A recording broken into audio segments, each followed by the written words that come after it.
Usigeuke kwa kuume wala kwa kushoto. Focus. Channel your attention toward your goal. Focus, yani angalia lile kusudi ambalo Mungu ameliweka ndani mwako. Usiangalie kushoto wala usiangalie kulia. Jambo ambalo unakusudia kulifanya katika maisha yako linawezekana. Ondoa mguu wako maovuni.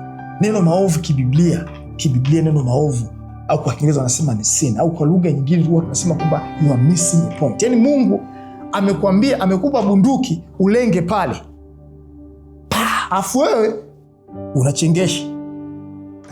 Hapo ndo mguu wako unauweka maovuni. Hakikisha kile kitu ambacho Mungu amekiweka, lenga pale pale. Utapiga risasi ya kwanza, labda utaona kwamba mbona kama haijatoboa, imetengeneza tu alama. Rudia tena. Kwa sababu gani?